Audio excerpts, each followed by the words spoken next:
29. 28. 27. 26. 25. 24. 23. 22. 21. 20. 19. 18. 17. 16. 15. 14. 13. 12. 11. 10. 8. 6. 6. What happened to 7? 7. 5. 4. 3. 2. 1. 0. Well, I'm just reading that there's apparently 3 other live streams going on right now, and there's a chance that I might just end this then, because who else is live? I don't know who else would be live right now. 9999. Who else is live right now, Will? And it's Monday PM.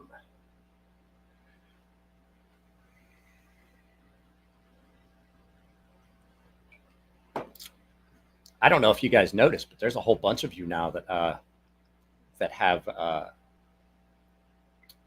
moderator badges next to your names. I went through and I went through the comment section, and I saw there's a bunch of people that comment regularly that I do know are always active on the channel. And I said, let's go ahead. Hang on a second. Why is it? There we go. No one has a time slot, bud. No one has a time slot. I just do my Monday, Wednesday, Friday live feeds. So, but you still haven't answered. Who else is live tonight? Blue Mighty Ninja. Happy guy. What's up? So, yeah, not much going on this week. I got a bunch of stuff we're going to look at in the next few days. Dudes, I definitely have some cool stuff. I have all 3 of the customs that I made for Tino. This is the first hollow ground knife I ever made. It's pretty thin. It's pretty hollow. This is a custom Habu with Kevlar grips. Everyday City Character. I don't know who else is live. No one has answered me as to who is live yet. So, and I can't, I'm not on YouTube per se.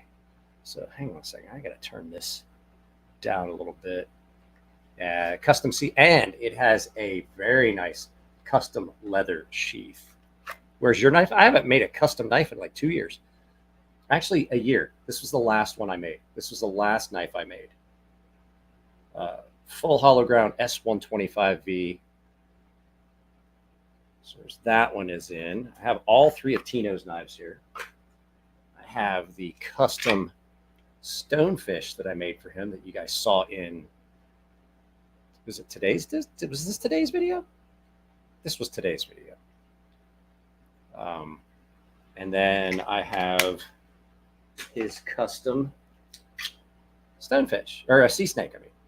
So all 3 of his knives, well, both of these knives, his stonefish and his Habu, these are both in S125V. And then this one is in 20 CV. So yeah, that's that. I finished that knife here at the house. I didn't do, what the hell does the wrench mean? It means you're a moderator now. So if you see a wrench next to your name, now you can, if you see someone that is violating the rules and being aggressive or being like, I don't want you guys to block people like for just because somebody's saying something that you might not agree with, but like don't abuse the wrench of power. But if somebody's doing something, you know, that is against the set standards that I have on the channel, like if you see somebody that's being abusive to the other people, or you see comments going up, or if you see somebody doing I've been putting a lot of stuff on Twitter, and my YouTube channel is associated with my Twitter. I have a link to my YouTube channel on there. And I say things that might piss people off because, you know, I don't necessarily toe the party lines on other social media forums So if you see someone coming in and they're just trying to like get the channel shut down by doing something dumb, the plumbers can jump into action and do some plumbing.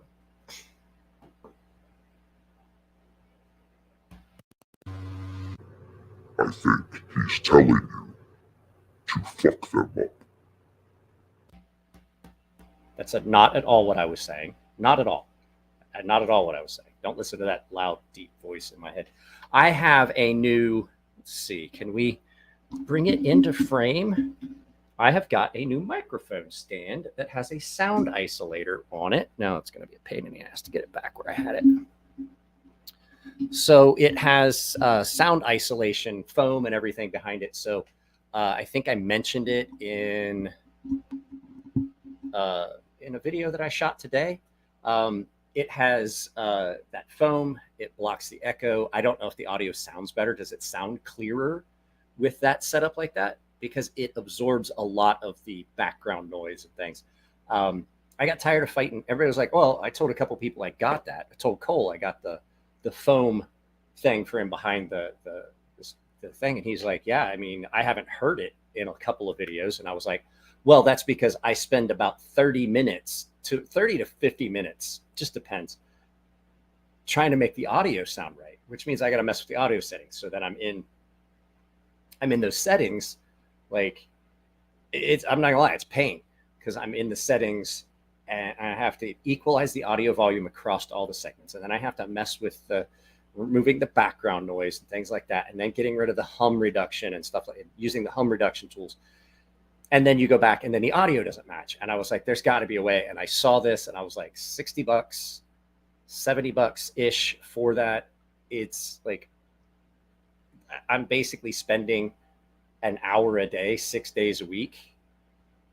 So, you know, that's 6 hours of my life that this got rid of. And I definitely, yes, that's exactly, that would be a very apropos way of saying it. So it definitely, I think it definitely has fixed some of the audio. I think it consolidates some of the sound and it definitely got rid of the echo. So there still is a difference because I'm farther away from the microphone when I'm filming the intro and outro than I am when I'm doing the face down stuff. Oh, I know what I wanted to talk about. I wanted to address something. I was talking with somebody and I was talking about family and I said, you know what? You know, they were like, oh, well, you should think your family this and your family that, you know, you got to do something and this and that. And they're like, because, you know, blood is thicker than water. And I was like, stop misusing that term. That term, that blood is thicker than water does not mean what you think it does. It has nothing to do with blood relatives. Well, it kind of does. The actual phrase is that the blood of the covenant is thicker than the water of the womb. And what that means is that men and people in general, doesn't have to be men, but people who have suffered together and shed blood together share a tighter bond than you do with family. The blood of the covenant is thicker than the water of the womb. Please stop using that term. It has nothing to do with your family comes first. It actually comes from combat brotherhood. Because I got news for you. There are people that I served with that I would lay down and die for. And I've got family I won't even talk to if they needed it. I got family. Let's put it to you this way.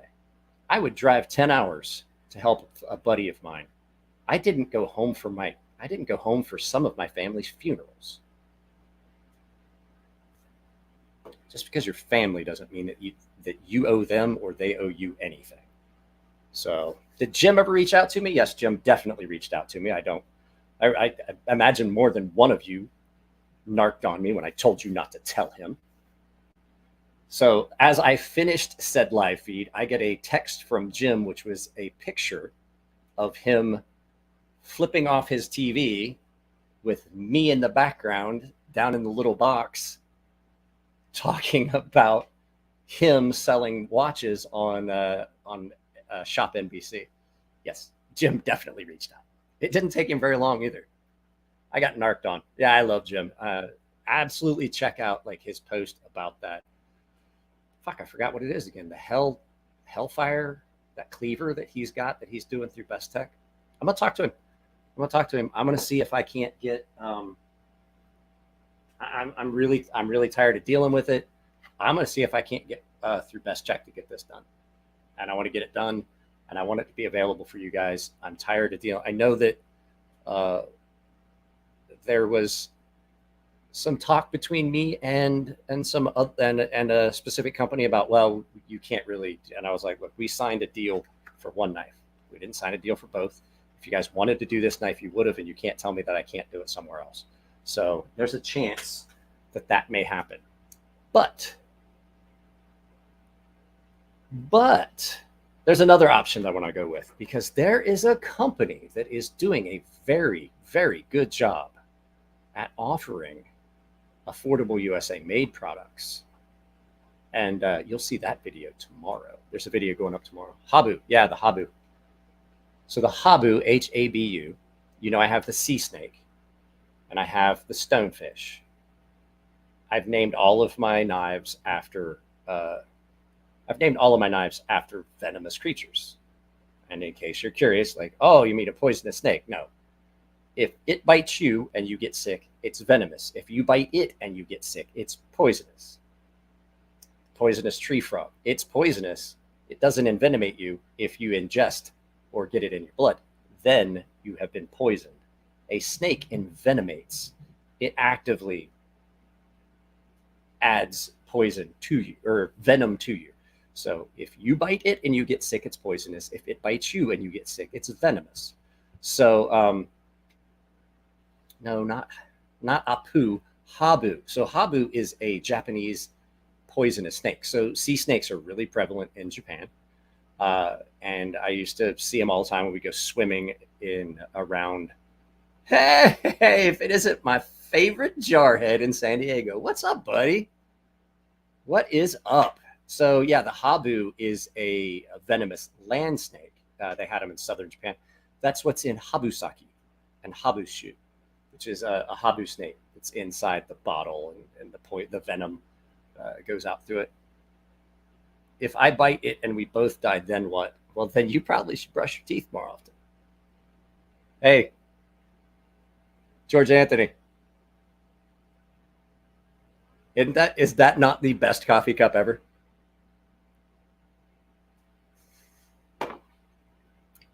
So you have to read this. And this is one time that this is going to come in handy, because this is what George Anthony sounds like in real life. What up, brother? That's what George Anthony sounds like in real life. That's his actual voice. That's the best I could do.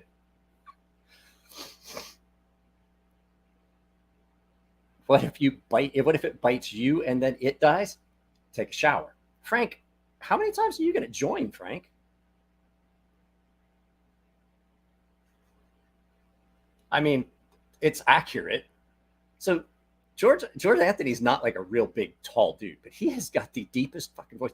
George Anthony's got that voice that if you went out with him, you would get laid just because you were with him. Like my buddy Odemegu with the South African accent and the if you went out with George Anthony, you would get overspray pussy. It's just all there is to it. Plus, he runs a gym. You know, the dude's fucking ripped. So follow him on Instagram, Brainstorm Fitness. Go follow him on Instagram.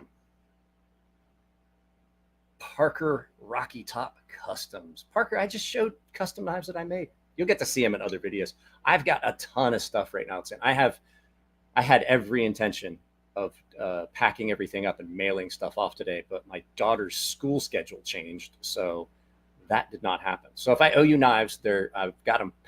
I'm packing up tonight when we get done.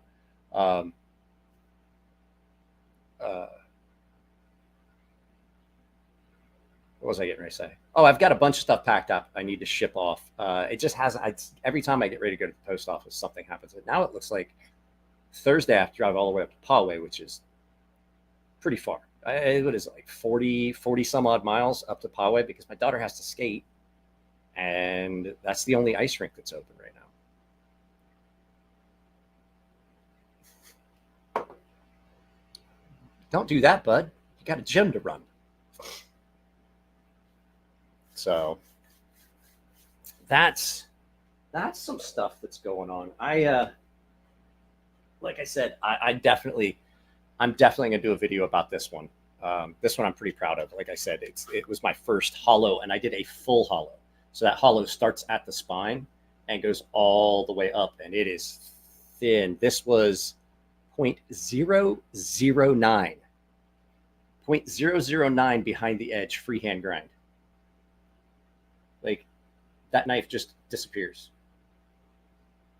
This is a great knife. Yeah, we gotta catch up. When did I make this? I finished this. So if you guys can remember back when we first moved into this place about a year ago, about a year ago, one of the first things I did after we got unpacked was I got my grinder set up and I finished this knife. So I had already made the handles. I had already cut everything out, and I had yet to do the actual grind. So it was still a blank. And so I did the grind and the finish here at the house. And I used a Scotch-Brite belt to do the conditioning on it. This thing is nightmare sharp. Yeah, it was about a year ago. This was the last knife I made. I still have to make a Kiradashi for Aiden, and I don't know. But that Kiradashi I'm making for Aiden is probably the last knife I'm going to make. I just don't have access to the tools I need to do some of the steps. So, but yeah, all three of Tino's knives were done with Kevlar handles.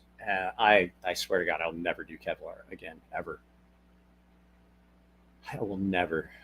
Don't put a mirror polish on your Unimzon. Parker, he said he had like 80 messages on Discord since he went MIA. Who are we talking about?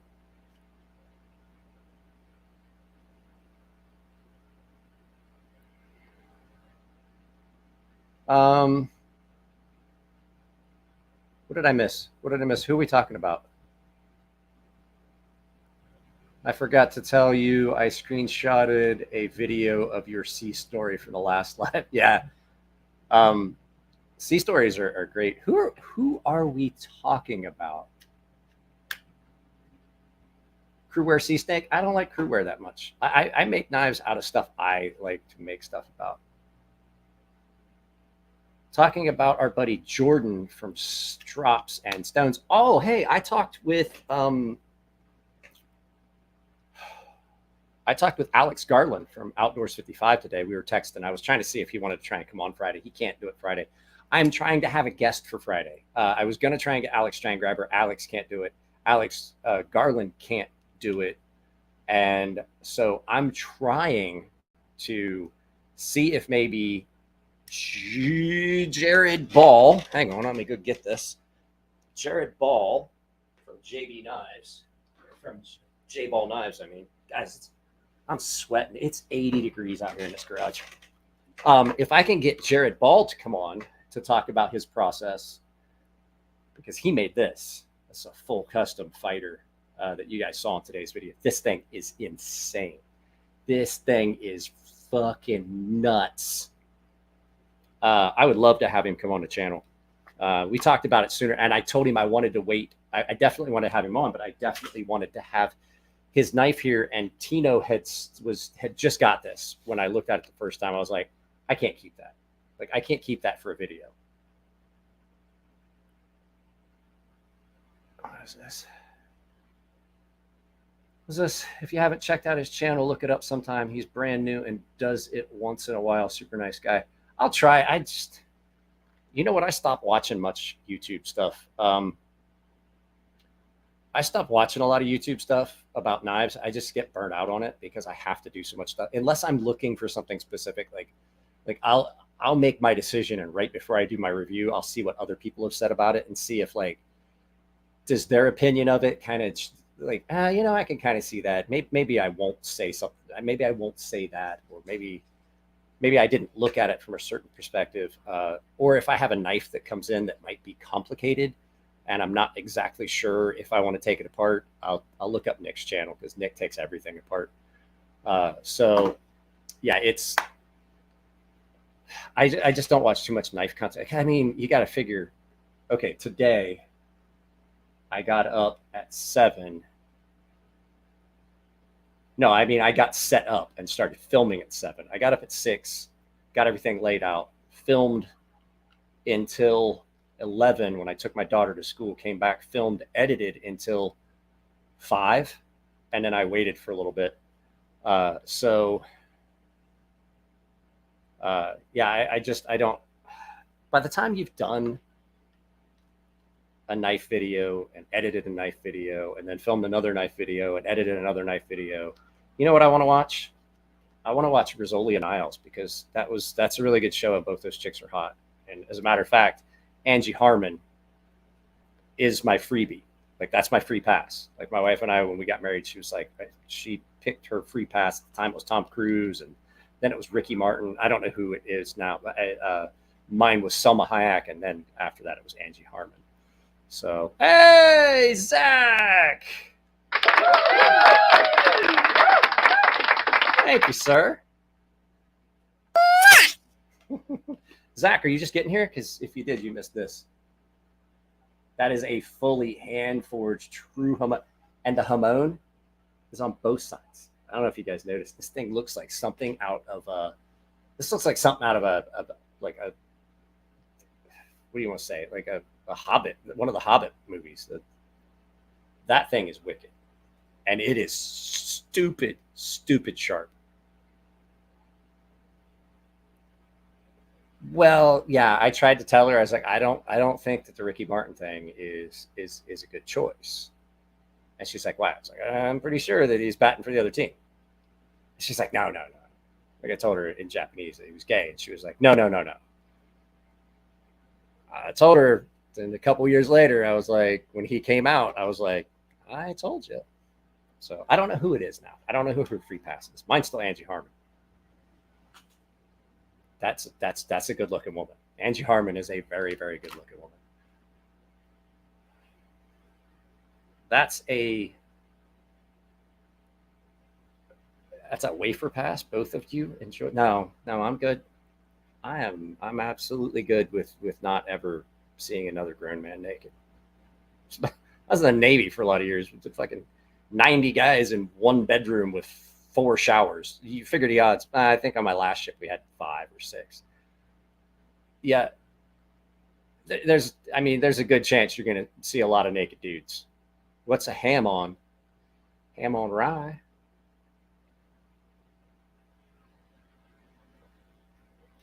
So, just in case you happen to be listening, there's a guy that has reached out to me a couple times on the Google business site about doing like 100 some odd knives.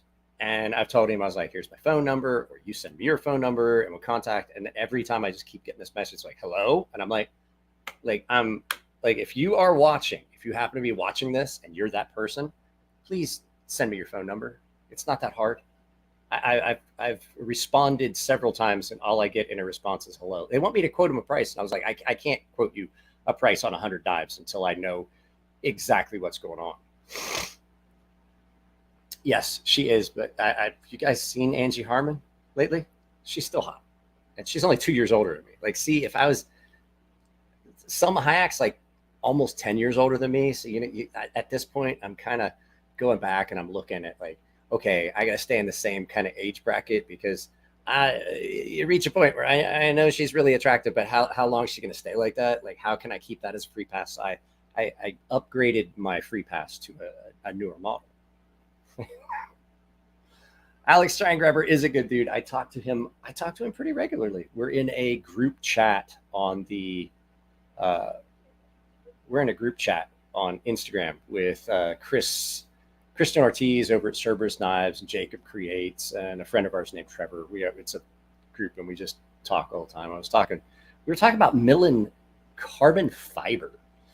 We're talking, or not milling, but water jetting carbon fiber. And Alex was like, I wonder if you can water jet carbon fiber. I was like, I don't know.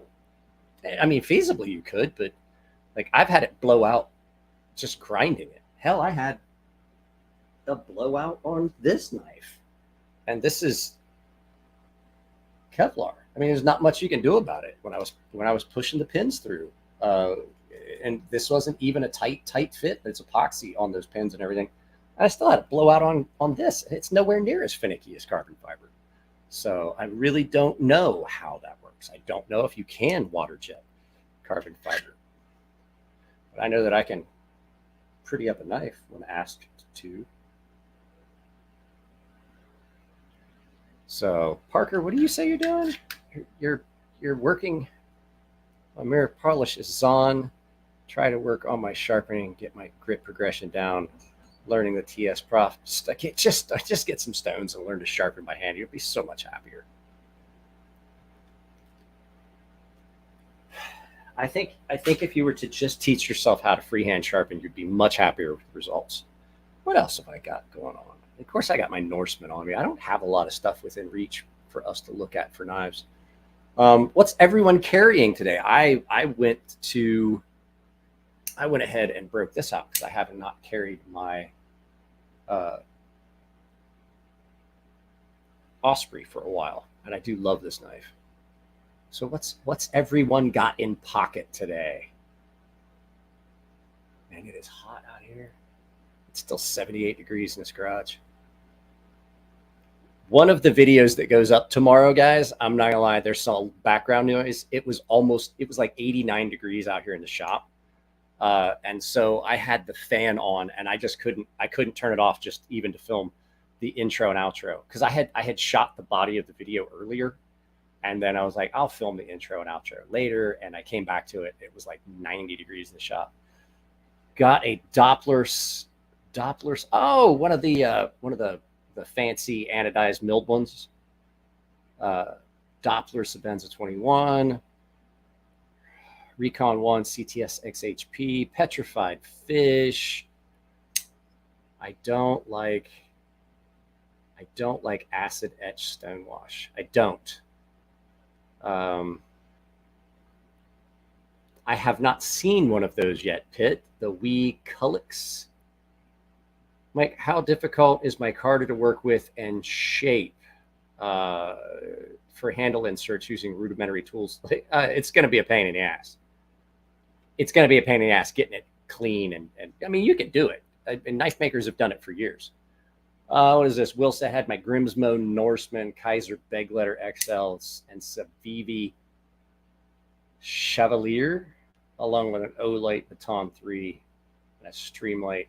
Only had 3 knives today. But why did you need 2 flashlights? Robert's got an old D2 Rat. I got a D2 Rat around here too. But yeah, it's not going to be easy. It's not going to be easy. And you're going to have some, depending on how coarse your micarta is, you're going to have some fraying. So, I mean, just plan on dealing with that. You're going to have to do, like, don't cut it out to size, cut it out a little bit big and then file. And then for the final sizing, use sandpaper. Because if you try to do it with, like, cutting it out, even with a jeweler's file or something, you're going to have a lot of ragged parts where the fibers come loose.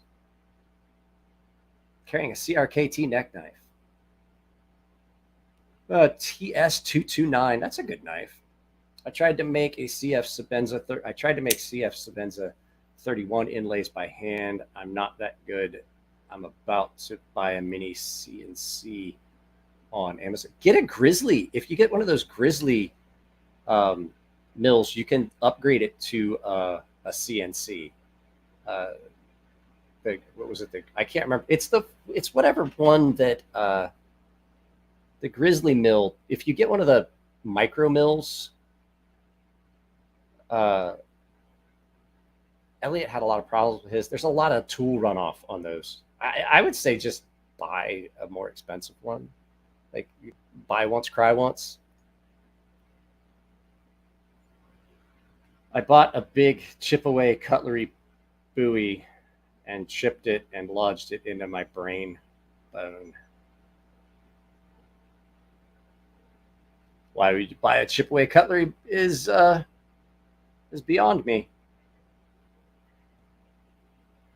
Yeah, that the Grizzly, I think the Grizzly I think Grizzly is the brand mill that John Grimsmo had that he upgraded to a CNC.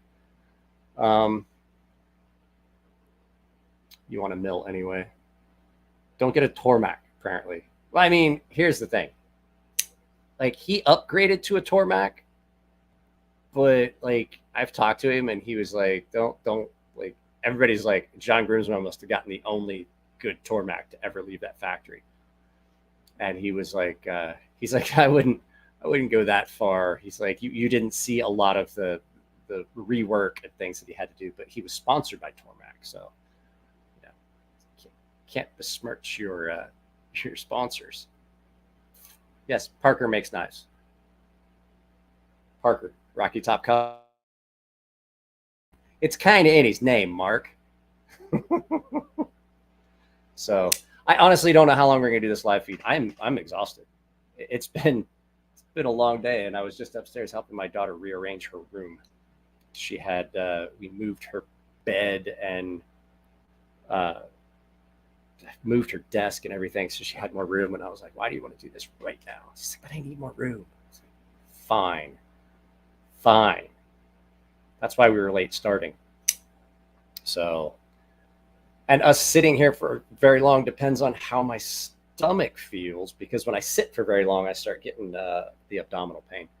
What is this? D says, all jokes aside, I'm going to get some rebar and steel junk, and I'm going to smush it into a shiny knifey. I don't think you can just smush it. I think you're going to need some heat. You may want to invest in some brick and make a forge. So, good God, it's still hot. I wish it would just cool down. I don't like acid wash blades. I really don't, because, well, I don't find them aesthetically pleasing to begin with. And two, once you start adding acid to the mix, and I know you do have to do it to etch, to etch Damasteel and stuff like that. But I don't like adding acid to a steel, because when it darkens like that, what you've done is you've started a reaction that now is going to continue. I don't care how much you neutralize the acid. You've now opened the pores of that steel really badly. It's even though it's been stonewashed, it's not sealing it like it would on just doing a tumble or a vibratory. So you're adding acid to it, and it's gonna continue that reaction over time. I've actually taken knives that have been acid washed and gotten rid of the acid wash. My Olamic Wayfarer was originally an acid wash blade, and I just tumbled the ever-living shit out of it for like 45 minutes, maybe an hour.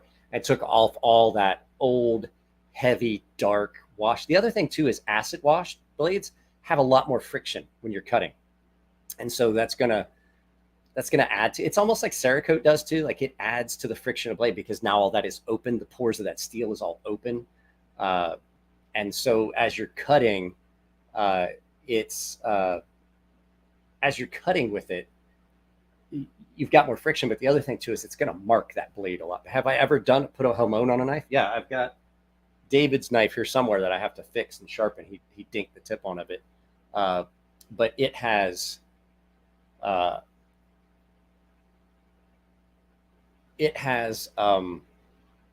true Hamon and a false Hamon. So we did a differential heat treat on it, but it's really straight, and I didn't have any what do you want to call it, refractory cement to do the clay to do a true Hamon. And so what I did was I etched a Hamon in it with acid, and then tumbled it, and then did heat treat. So it was a fake Hamon. And then so when we did the hardening, the edge hardening, it was a differential. So the spine on it's really soft, but the tip and everything or edge is hard. I don't like the darkened steel either. I think it washes off and wears off too easy. I personally, if I want a dark blade, it's just going to be a ceramic coating. It stinks, Mark. It stinks. It does. It smells like someone left eggs out in the sun for several days and then brought them in and opened them. It stinks. It's nasty. It smells like eggs and sulfur and farts and shit like that.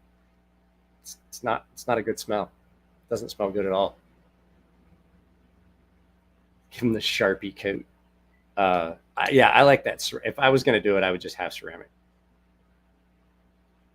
I'm not a sword maker. That's a whole different skill set. I'm not even that good of a knife maker.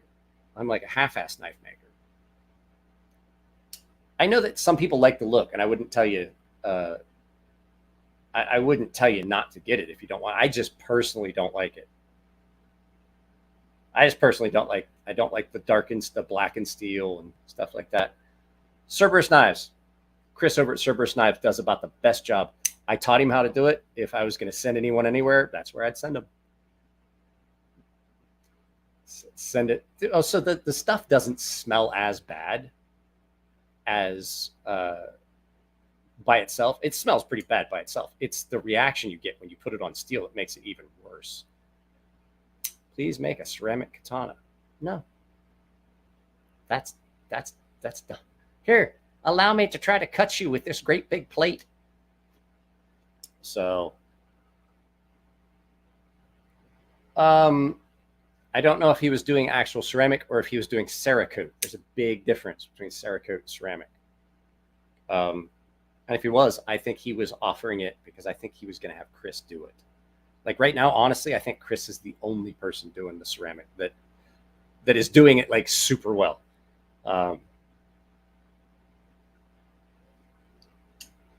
I used to charge $100 a knife to do the whole knife. If you wanted the scales and everything black, it was like $100.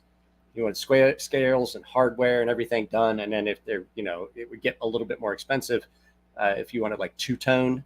Like if you wanted like anodizing and ceramic together, it gets more expensive because it's time consuming. I would be careful with that, Parker, because the fact is, like, if you don't have it down, it doesn't come out great. I mean, you could play around with it. I would wait until you've done a bunch of stuff and got it exactly the way you want.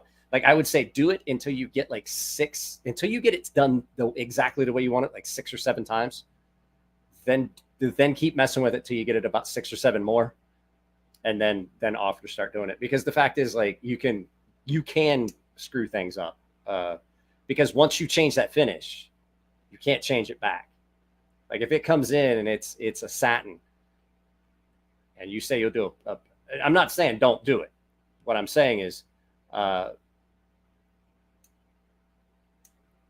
if you do it and you change that, if you change that finish from a satin, you can't go back to the satin. I don't care how, like, it's definitely going to, you would lose money because it's way harder to do a satin than it is to do ceramic. So, if someone sends you a knife, I never offered it until I was completely sure that I could get it exactly the way I wanted it every time.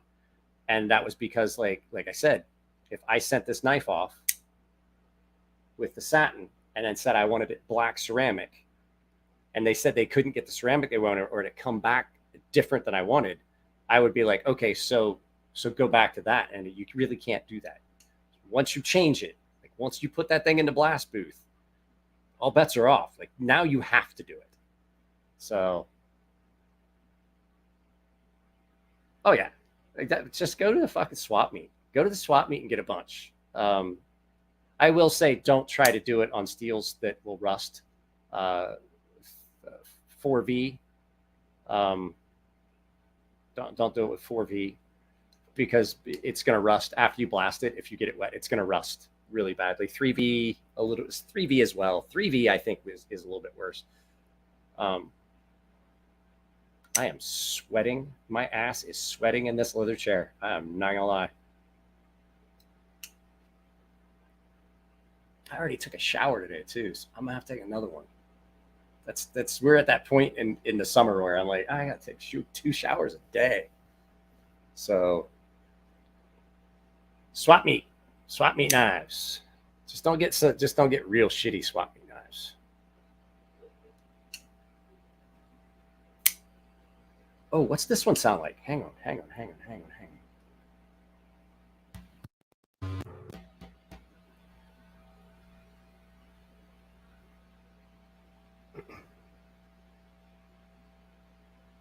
I want to hear what this one sounds like in the hangar bay.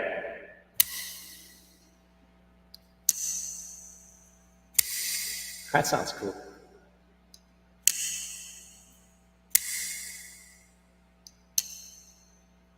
Ooh, I don't think we've ever done this one.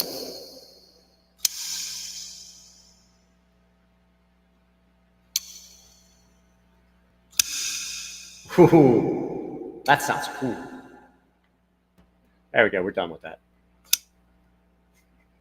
I just want to see what the Norseman sounded like with the echo.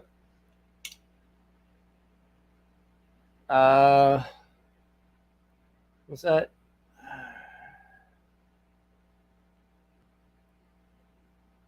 We only have a swap meet once every 2 months in Knoxville, and it was last weekend. I got my buoy at a swap meet. It doesn't surprise me. You probably paid more. I have a Chippewa over there that's only ever been out of the box once. I don't have a magnet knife.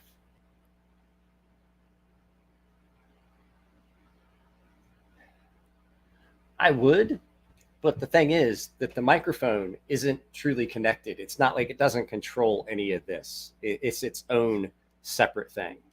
It's just plugged in. I don't know how loud that sounded to you guys. I don't have a magnet knife. I have not got to see one of those winter's knives. Parker Jordan has it right now for Riga. Ugh. Who's Jordan?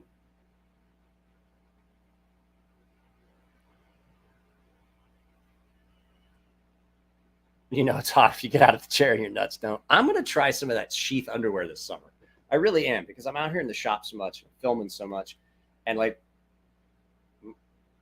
my balls do stick to my leg a lot out here. And I'm thinking that sheath underwear might be a good deal. Oh, guys, Coffee Brand Coffee. I have that link. Parker said he was going to buy some Coffee Brand Coffee with my, he was going to buy a Coffee Brand Coffee with my affiliate link, and he didn't. I see.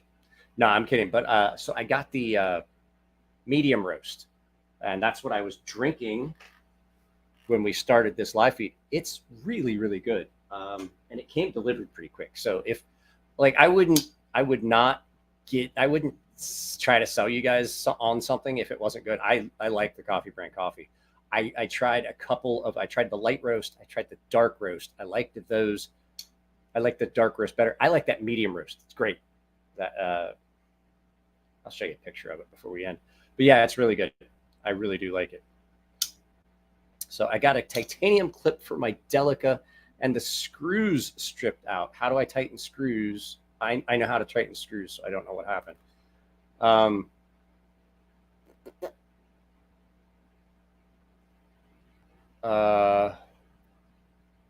don't know. I mean, it's okay. So all they are is just 2n56 button heads. I have an entire bowl of 2n56 button heads. That's all it is. You just need 3 up. So 2n56 buttonhole button heads, and I think they're a T. If I remember right, Spyderco's are a T6 head, 2n56 buttonhole. Hang on, I got my Spyderco right over here. Let's take a look. Hang on, shall we? Hang on just a moment. Let me look. Let me go get this thing, and I can tell you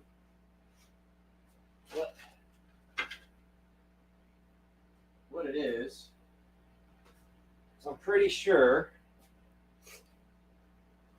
that's all it is, and it's pretty easy to find those screws. Well, there's an easy way to tell if it's a Spyderco. You've got 3 other holes you can try it in. This is, I do believe, a T6. Yes, that is a T6. That is a T6 buttonhole. You would just have to measure the length. I could measure the length for you and let you know, maybe if I remember, or if I don't know, feel like it. 2n56 thread pattern. Or lightweight pin scales, hard to drill out. I've never tried to drill out pinned scales. Never have. I don't I typically don't like to change scales. I don't make handles. I had somebody the other day was like, well, like they asked me, was like, well, would you make some handles for me? And I was like, first of all, making handles in order of dislike of things for doing, for making a knife. There's two things that really come to mind. Making and fitting up handles is the top tier. And then right below that is heat treat. Just because it just takes forever. And if you don't have anything else to work on, you're going to spend an entire 8 to 10 hour day just doing this, watching an oven, just watching the temperature. Because if you don't have anything else to,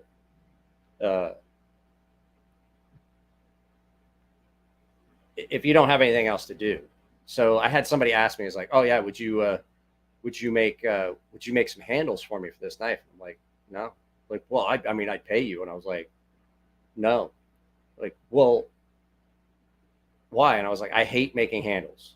I hate fitting up handles. I hate trying to do stuff like that. And the fact is, I had somebody who was like, well, how much would it take for you to make it? Like, you give me a number. And I was like, I'll tell you what, you tell me how much you're comfortable paying, and it's going to be like $30 more than that. They're like, seriously? I was like, I hate making handles.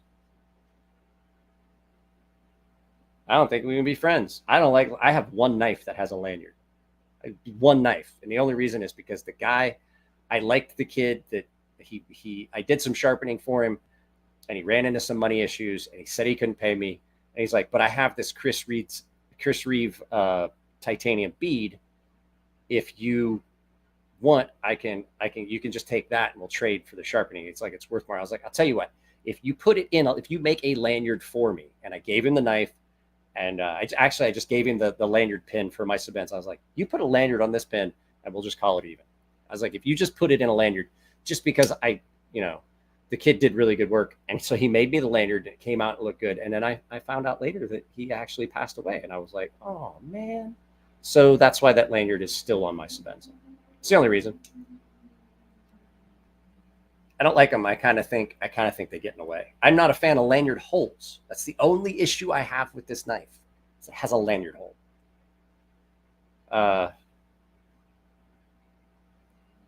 On a fixed blade with full tang, you can leave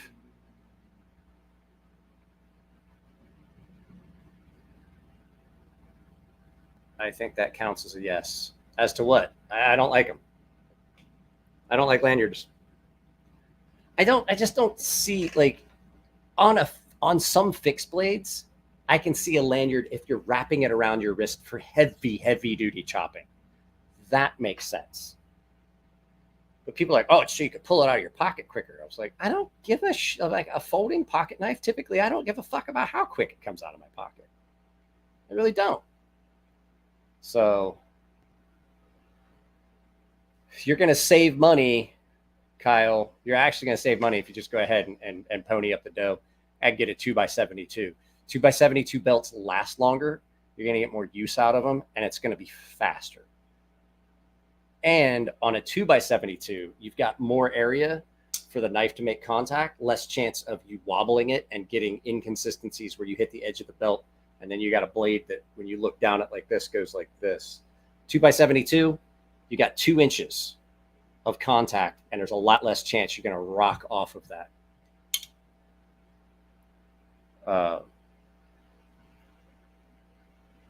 I mean, if that's my only issue with it, and at least they did their lanyard hole well. I mean, it's not intrusive, and it is. I think that the Grimsmo brothers don't really like people that have lanyards, because if you look at how close to the lanyard hole the tip of that knife is, you're going to clip your lanyard. And I think they were like, ha, go ahead, put a lanyard on it, and you'll have your lanyard cut like every week or so.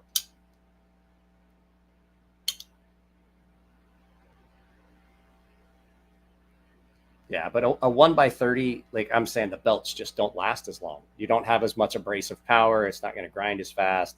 And honestly, that 1 inch going across that belt, there's much more chance to get off of flat. I don't think I could go to a 1x30. I've only ever used a 2x72. So Grimsmo should leak lanyard hole plugs.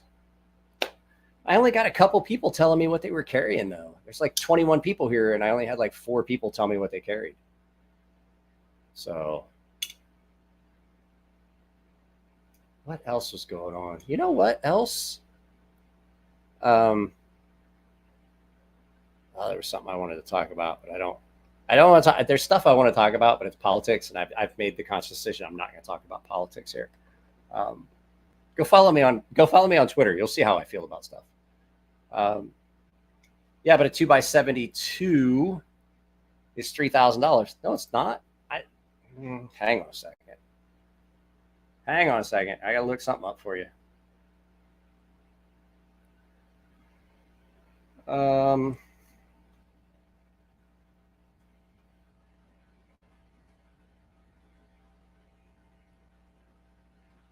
2x72 Grizzly belt grinder is the same one I have right here.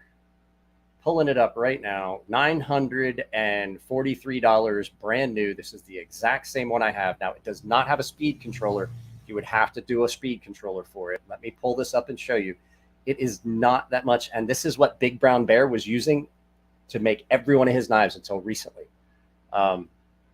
This is the exact same grinder I have in my backyard, and it is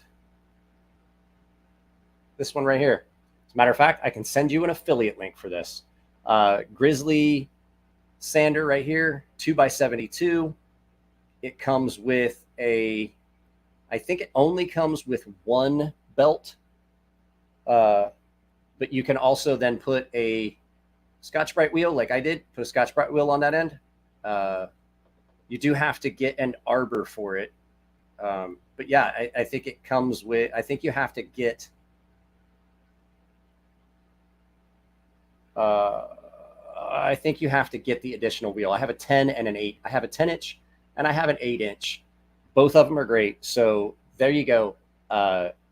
All honesty, Will, I will put a link, an affiliate link to this. Actually, you don't even have to do that. Just use any of my affiliate links and then go to it. But if you want to link directly to this grinder, I can send it to you.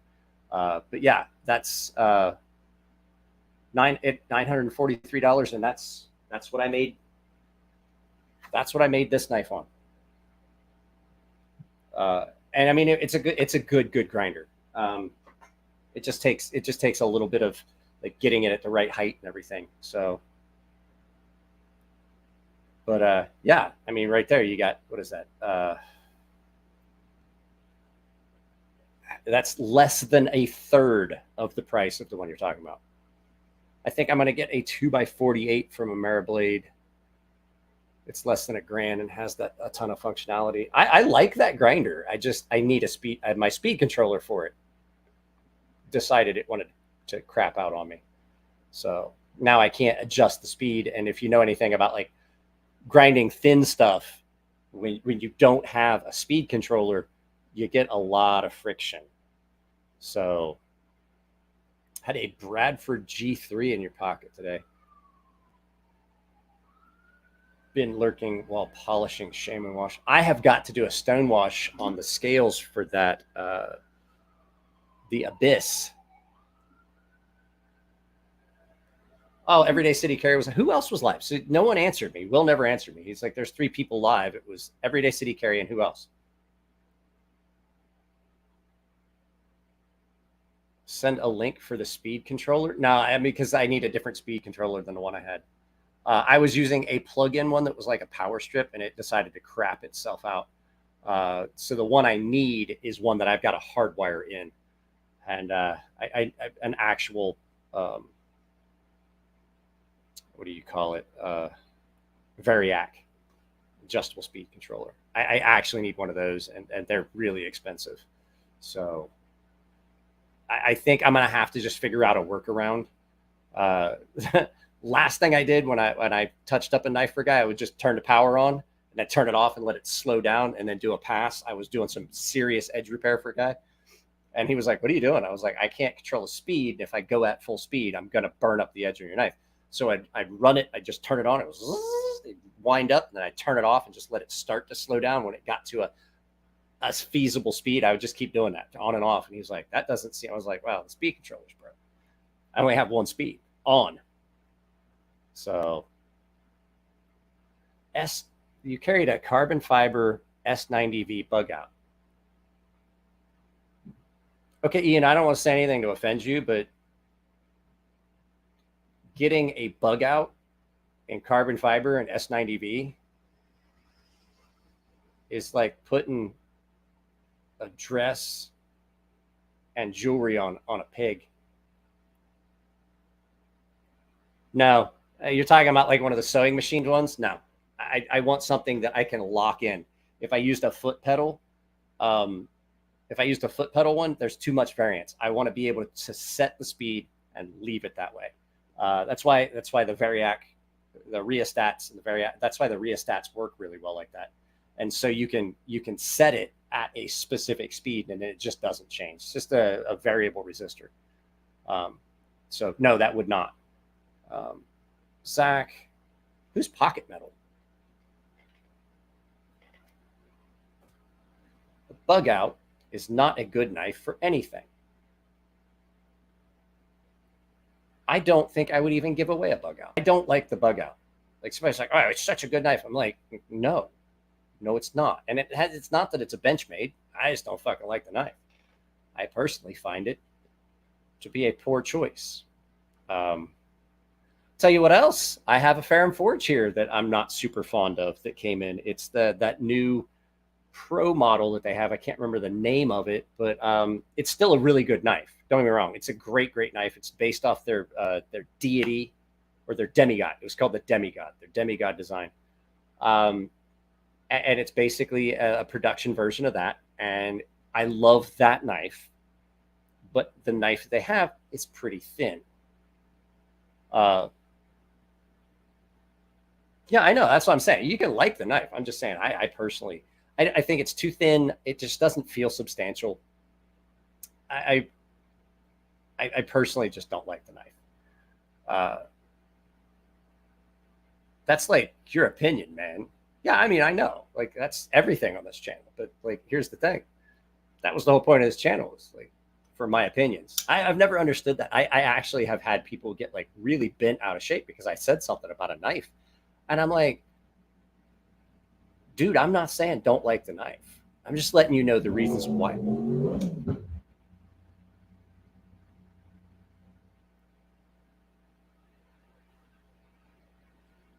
Every fucking night. Like every night. I swear to God. But my buddy was over here on Sunday. Tino and I washed my wife's car and detailed it and shit. And then after everything was done, like later in the evening, my buddy stopped by for a few minutes and they were out there doing it. He's like, are you going to handle that? And I was like, they usually knock it off before it gets too late, unless it's like a weekend. And then I have to go out and say something. And he's like, I'm surprised there's not flat tires and holes in windshields and shit. I'm like, it's rough. It's rough sometimes. But I mean, it's like 8:30 at night. I can't get too upset. It's not like I can't even make a noise complaint in San Diego County until after 10 p.m. And typically they're not too bad. And I don't get too upset. Like the folks down the street, just around the corner, they have parties all the time. They have a huge yard and they have live bands and shit. And they invite everybody over. I don't have a problem with that. Like they did it all weekend, last weekend or the weekend before. But it's the crackheads. Yeah, it's the crackheads, Will.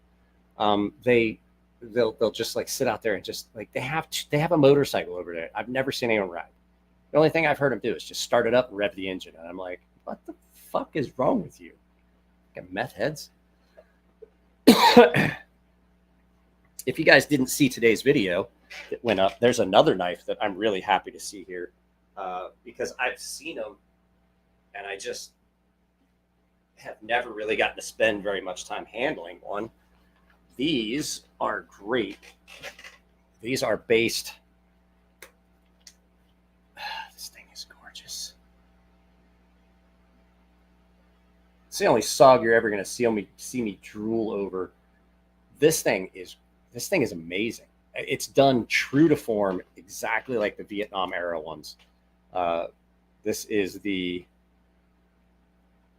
Vietnam 5th Special Forces Group combat buoy.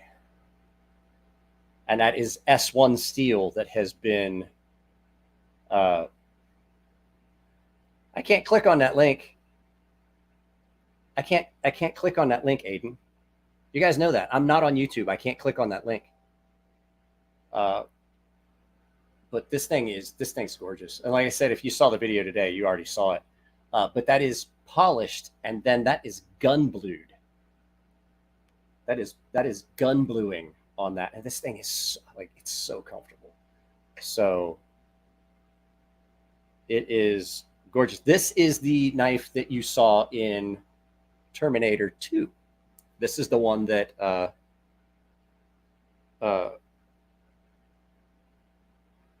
this is the one that she was carving the message in the picnic table with. Same knife, exact same knife, exactly the same. Great knife. What's up with the tip? It has a very acute point for piercing. So instead of that swedge coming all the way down, that's actually ground in. This is what SOG wound up turning into. If you get the Pentagon Elite folder, the shark's tooth tip, it's kind of the same thing. So they ground that tip at the very point to be extremely piercing. Dangerous. That is intentional. That is an intentional grind on that. That's the way they did it at SOG. And it just comes, it's just a gorgeous knife. So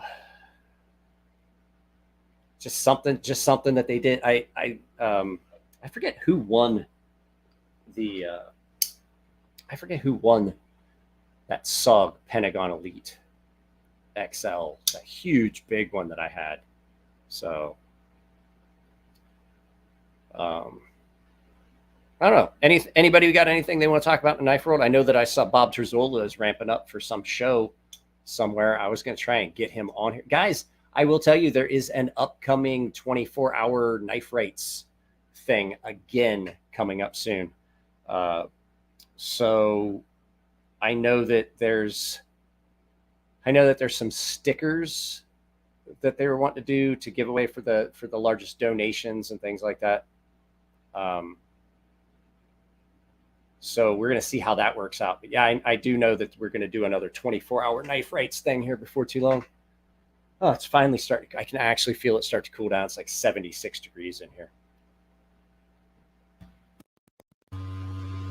Hey, Stacy, what's going on? It's me, Cole, Tri-State EDC. That's not nice. I shouldn't pick on that little guy. Fuck him.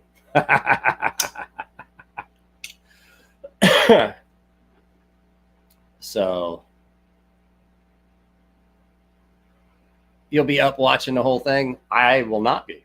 I had news for you. I didn't watch much of the first one. I think there was a couple of people that watched all of them and was on all of the things. So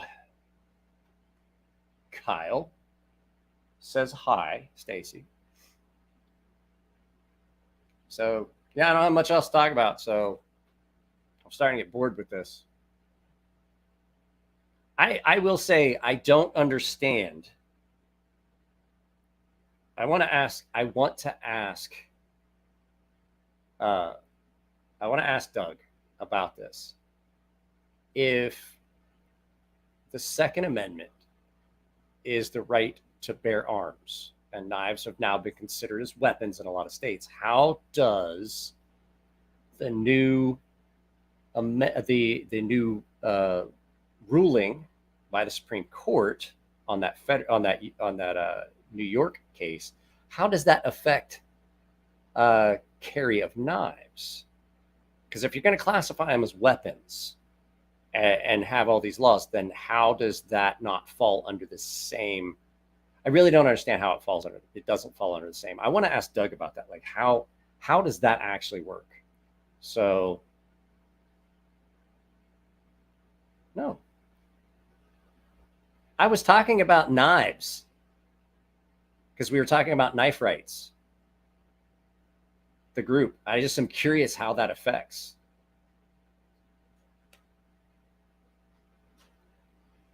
Well, we're not going to talk about that because I completely disagree with you.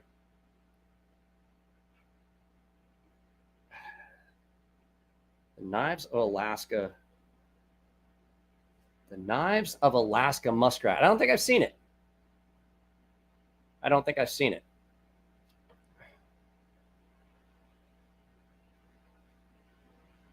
So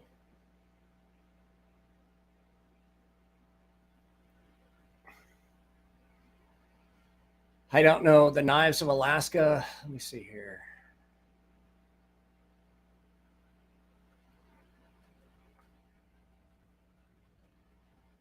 Of Alaska.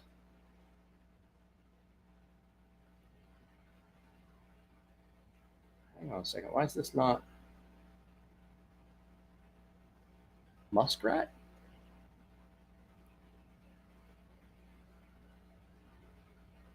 I don't see a muskrat. I do know what a muskrat is. I don't see one on there.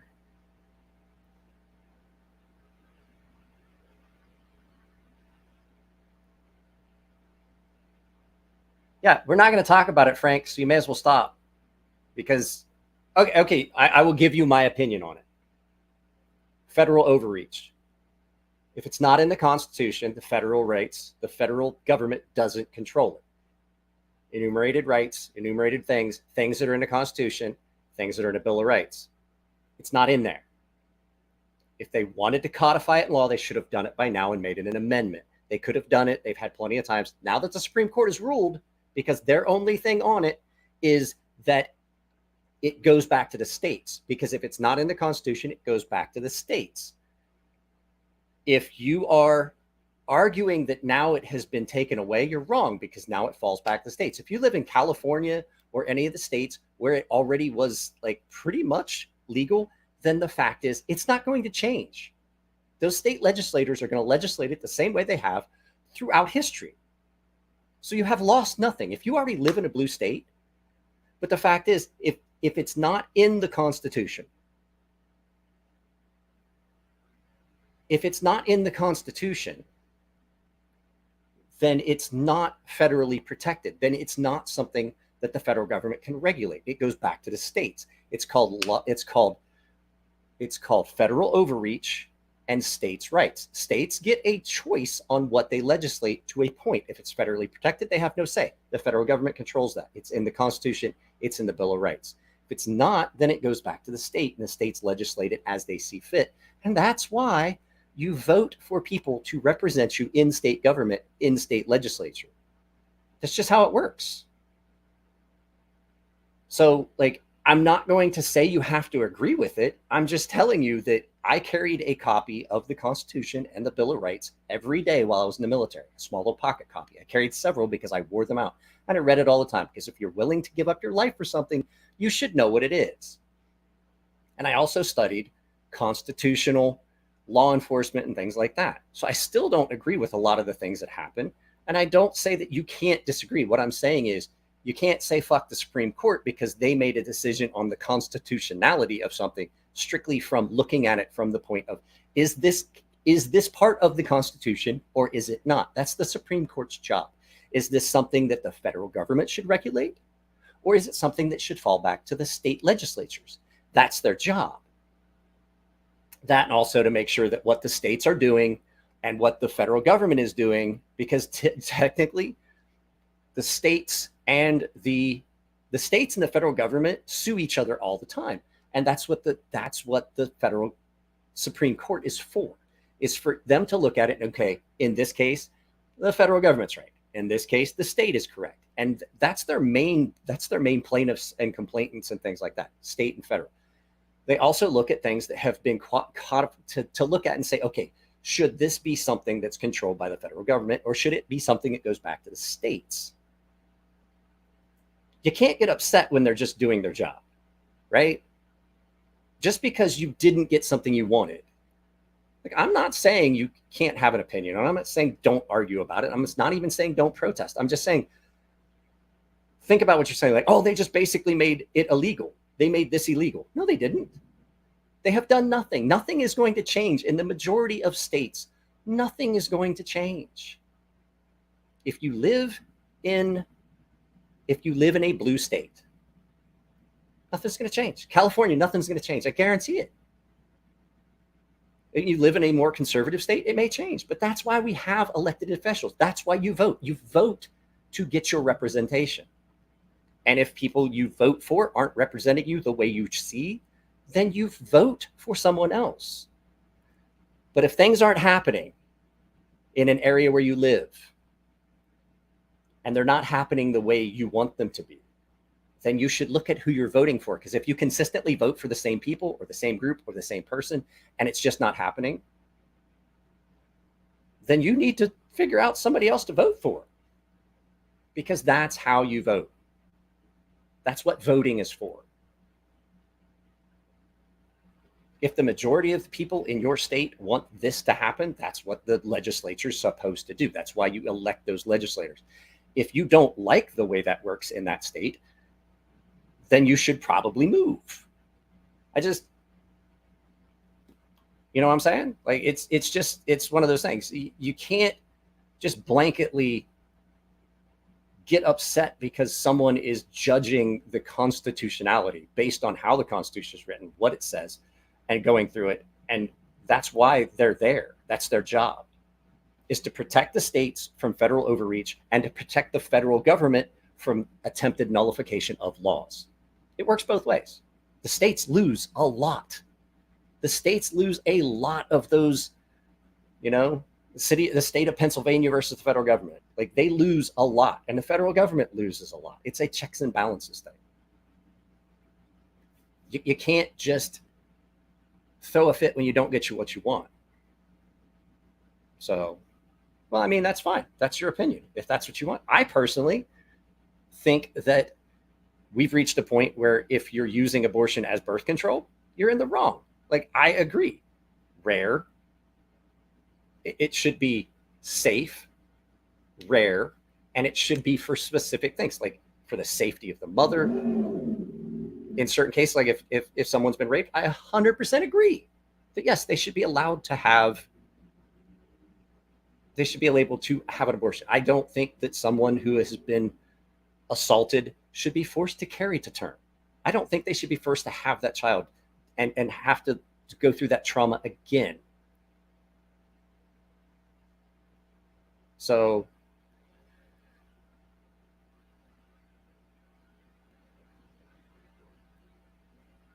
I would disagree. I would say they both do a pretty fucking horrible job.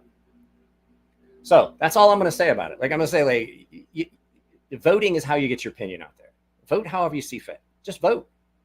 But if you don't vote, or if you always vote for the same person and things aren't happening, let me put it to you this way. Obama had 4 years. His first 4 years, he said they were going to codify Roe. He had his second 4 years. He's like, I know we didn't get done. They didn't try. So let me ask you, why do you keep voting for people that aren't doing anything they tell you? Either way, if you're a Republican, if you're a Democrat, if they're not doing what they say they're going to do, don't vote for them anymore. So, but that's all we're going to say about it. So from now on, anything else, I'm going to just start fucking taking down comments that we're not going to talk about it anymore, because now I just don't want to talk about it anymore. I'm done with that. So I believe ignorance of what's actually happening is the pandemic, the true pandemic. Too many people don't exactly understand or have no clue as to exactly what's happening. So we're not going to talk about it anymore. We're not gonna vilify anybody's choices. But what we will talk about is the fact that I'm just about done with this. I don't have a guest. I don't have anything going on. Everybody wants to talk about stuff that is not the stuff I want to talk about. So we're probably just going to end it. It only takes a couple people to poop in the pool. So, yeah, do it into Gilded. I don't give a fuck about there. So, things are going on. I'm trying to get a guest for this week. I don't know if, like, I hate just sitting here and then having to moderate a side chat. So I want to try and get some guests on. If I can't get anybody on, there might not be live feeds for this week. I really don't like the just sitting here and talking. Jared was supposed to let me know. I was hoping Jared would come on. I talked to him earlier. I talked to him at like 2:00 and I was like, hey, do you want to try and swing by that? He's like, yeah, give me a few minutes and I'll let you know. And I'm like, okay, it's like 6:00. I guess Jared's not going to let me know. What did you say your idea steal for that fixie would be if it got into production? I don't know. I would have to talk to whoever's going to do it. I'm a fan of 14C28N. I'm a fan of some of the more budget steals. That's stuff I'm a fan of. I don't see now. Don't get me wrong. I like super steals. I like 20 CV and stuff like that. I do like some of the super steals. And so, yeah, I see you. I will get around to it. You're not that late. So I like super steals, but the fact is that for most day-to-day carry stuff, you don't need a super steal. You don't need 20 CV. You don't need Maximat Rex 121. I definitely think that some of the more budget steals. I'm a fan of 14C, or I mean, it's not 14C, 440C. I got my Buck 119 special. It's in 440C. I think that's still a really good steal if it's heat treated right. VG10. There's so many folks out there that just think that they want to have this super steal, and I'm going to just tell you, it's 99% of people that have knives. If you gave them a knife in 440C and a knife in, I'm sorry, that is 420C in my Buck 119 special. If you gave them that steel or gave them 20 CV, 90% of the people you're going to give that knife to aren't going to know the difference. They just aren't. It's just one of those. It's just one of those things that, like, it's this misconception that you have to have the coolest and the best and stuff like that. I really don't, because you wind up missing out on a lot of stuff. You miss out on a lot of stuff that's more affordable, that's still really, really good. 14C is a really affordable steel. It's more of a budget steel, and stuff like that. And it's just, if you're constantly chasing that Rockwell, you're going to miss out on some stuff. I really do like some of the more budget steels. I love, I like 154 CM, ATS 34. ATS 34 was the super steel of its day. And I have a knife in ATS 34 and it's great. A lot of people are like, oh, RWL 34 is a garbage, but hey, RWL 34 is super great. Like, I've never had anything.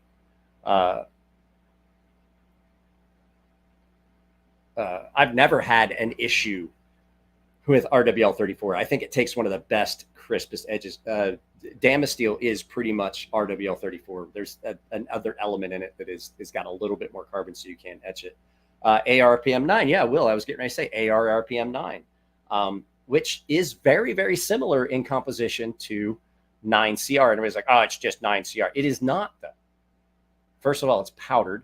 And second of all, it's got an addition of cobalt, and it doesn't take a lot. Everybody's like, that's not enough cobalt to make a difference. You can say that, but I definitely see the difference. There's a definite difference.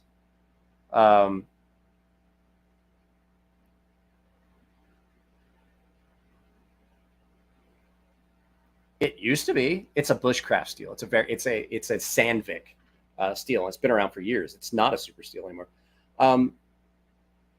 Now I forget what I was talking about, but yeah, I mean, I like a lot of the more budget steels. You can get a lot out of them. Oh, I was talking about ARPM 9. Well, it's just 9CR, and I was like, yeah, but I've never had 9. You can try to say that, and even though it doesn't seem like there should be a big difference, with that minuscule amount of rare earth elements like cobalt and things have been added, you see a big difference in the maintainability of ARRPM9. ARRPM9 straps up like no steel I've ever used. I really, really can honestly say I've never had a steel that will strop up from pretty much dull back to hair pop and sharp on a piece of card or on a piece of newspaper wrapped around a wood block. 9CR does not do that. And everybody's like, it's the same. It's not. I'm like, no, it's not. You can try to stay it is, but it really isn't. 9CR does not do that. You can strap 9CR up pretty well, but nothing like you can ARPM9. And I've had 9CR chip. I've never had anything in ARPM9 chip. I've had it take a minor roll, and you can almost strap that out. And you're like, it's pretty interesting how like people get set in their ideas and they just try to look at the chemistry and the components, say, oh, well, that doesn't make a difference. Well, I mean, it obviously does when you can feel the difference. I got a 154 cm Tyranny Tanto about 10 to 15 years ago, paid about $110. I'll tell you, the video that's going up tomorrow is that American Blade Works. There's 2 videos going up tomorrow.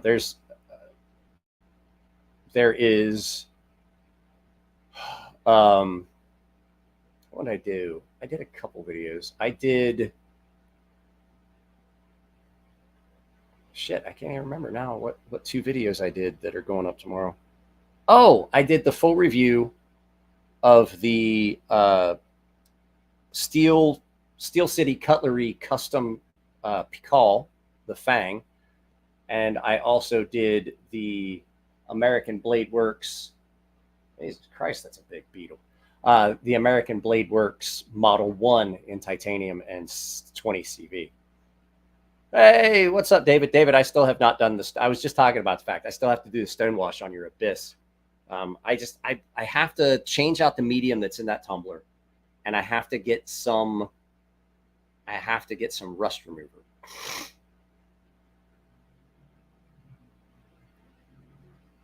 Yeah, a great big Japanese beetle flew in. I got the garage door partway open, so now it's like 76 degrees out here. So yeah, I haven't done that yet, and I still have not sharpened your sea snake.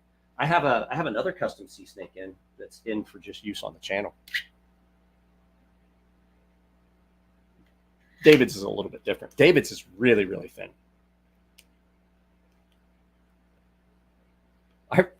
I gave Nick Shabazz a ride to fucking Blade Show West in Long Beach. Yes, I know exactly what Nick Shabazz looks like.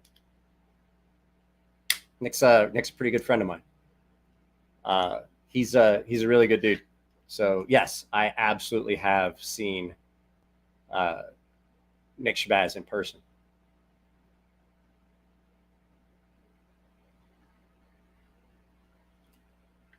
What was this? Japanese what? What are we talking about? How's the detent on the Abyss? It's pretty good. I still have to do a full video. It's up on the shelf. It's in for review. I also have a couple of Christian Ortiz from Cerberus Knives. I have a couple of Chris's fixed blades. I have one of his brown knives, and I have his pry bar. Japanese beetles. They're the pearlescent looking. They're not actually from Japan. The big beetles with like the green pearlescent shell. They're really attractive. Anyone ever order from Discount Cutlery? You mean Discount Cutlery? Never heard of it. So yeah, I still think I have not tried the Spy 27, Murky. I promise I will get. I may just send it back to you. I might have to do it later. I've been so busy. I don't have time to sharpen anything just to sharpen something. So I'm probably just going to end up sending it back to you. and we'll readdress it at a later date, because the fact is, I don't like the knife. That's the big holdup. So the big holdup on that is I don't like the fucking knife. I'm not a fan of the native. So, and it's not that it's not a good knife. It's just I don't like it. And so if I don't like something, it's really hard. That's why you never saw a video about that Concept Hobbit XL. I just didn't like it. It was, what was that?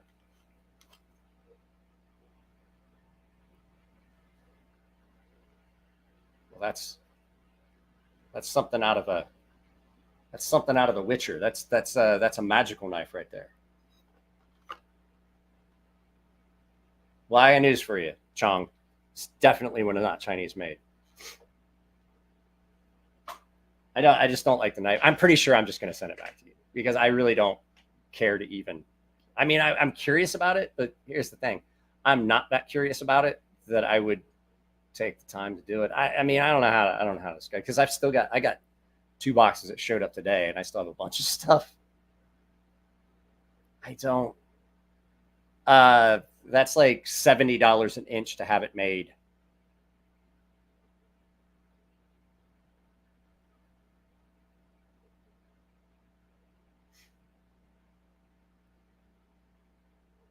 I'm not saying that. I'm not saying your entire name. I'm not doing it. Because I personally like making money on my channel. And the first time I try to use that handle and say it out loud, they are going to demonetize me. So you can do whatever, you can say whatever you want. You can call your name whatever you want. I'm not going to say it.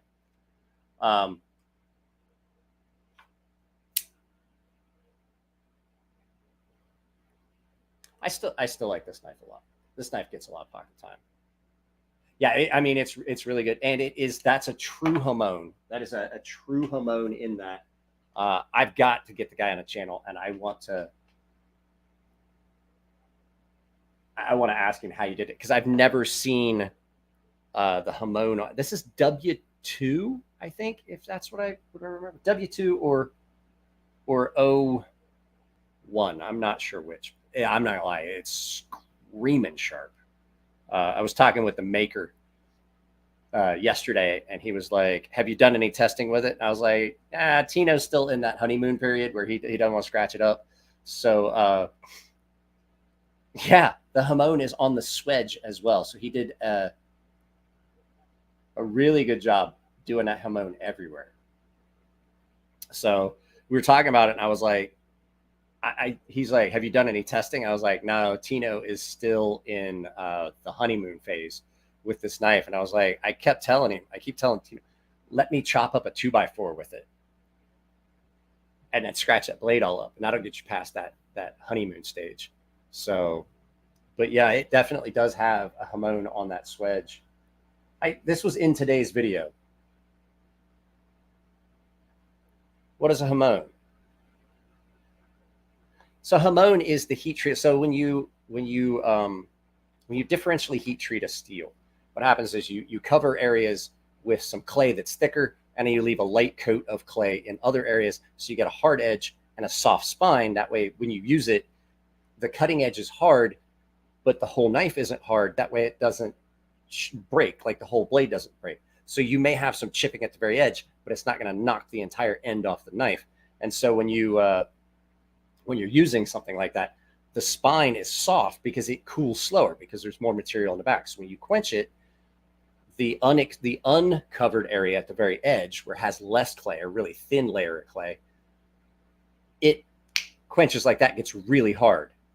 And then that area that's covered, where you see the dark area, stays softer because it cools down slower instead of that hard quench. And so you get a differential heat treat. So you have a soft spine, and you have a really, really hard edge. And so now you have the best of both worlds. San Maya is another way to accomplish that, where you have a high carbon steel at the front, but you still do a differential heat treat. And so that Hamon, what you're seeing is that's the temper line where those two different steels have met, where you have austenized steel back here, and I forget what the other one is. So it's austenitic steel, where you've austenized it, and now it's hard at the front. And and I can't remember what the other one is at the soft. It's in here, but it just doesn't want to come out. So that's what that line is that you see on Japanese swords. That's actually the temper line. So where those two austenite, pearlesite. So your austenite is the hard edge, and your pearlesite is the softer area. And so you have two different types of steel, basically. So austenite's hard and has the heavy crystals and all the carbides in it. And pearlesite has, if I remember that, I may have it. Do I have that right? I'm pretty sure I have that right. So pearlesite is the softer steel that forms the back that gives you the shock absorbing, and but it leaves you a very striking area that you can see. You can visually see it. So, and what Sanmai was they would basically take low carbon steel and use that for the spine, and that way it would still stay soft, and you weren't using high quality steel. And you would take that billet, and then you would put the harder steel in it, like a canoe, and then you just would fold it back and forth, and then you have that leading edge where you have the high carbon steel and the lower carbon steel are still together, and then you would see all those folds. And the reason Japanese smiths folded the steel, it wasn't that it like, oh, well, they have these, it was because they used really impure black sand steel, had a lot of impurities in it, and when you fold it, you bring the impurities to the surface, and the slag comes off, and you equalize, you more evenly distribute the carbon throughout both parts of that blade that have been in there. And then you see those fold lines, those forge weld lines, and then you differentiate, heat treat it, and you have the hamon. And it was a way for them to overcome the fact that they had poor quality, they were using poor quality steel. And so, it doesn't take very many folds till you start getting to the exponential, fold it once, you got 2. Fold it twice, you got 4. Fold it again, 4 and 4, 16. 16 and 16 is 32. Every time you fold that, you're exponentially increasing the number of layers. You're evenly distributing that carbon. And then when you do the differential heat treat, you got a nice hard edge that's high carbon. And you have a back spine that's lower carbon. It's going to be soft anyway. And you do differential heat treat, it's even better. So there you go. That's how it works. I studied a lot I had to know a lot about Japanese swords. The ripple going across, it's actually, so some people do it as an aesthetic, but if you have a kitchen knife that has that, the scalloped look, it reduces friction. And so if you're cutting vegetables and things like that with one of those knives, like Santoku, it has those cuts in it that breaks the surface tension. So when you're cutting something that's wet or soft, like cheese or fish or stuff like that, it allows the break of the surface tension so it doesn't stick to your knife.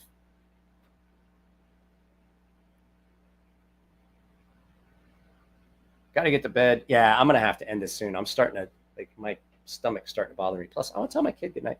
And we did start late. I apologize. Like I said, I was helping my kid rearrange her bedroom. So,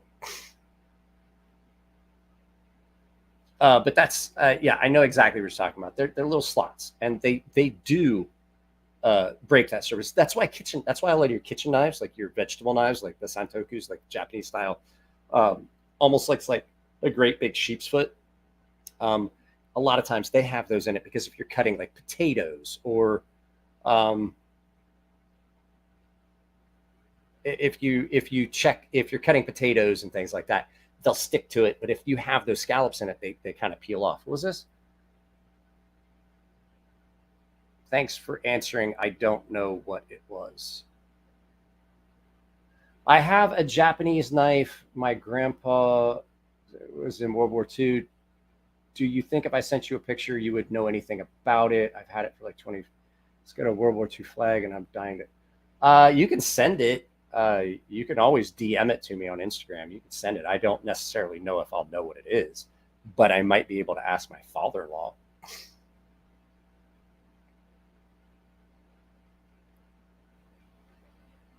What's Joe's good news? He's pregnant? Did Joe get pregnant? Did Joe's bidet toilet get him pregnant? Is he having a butthole baby?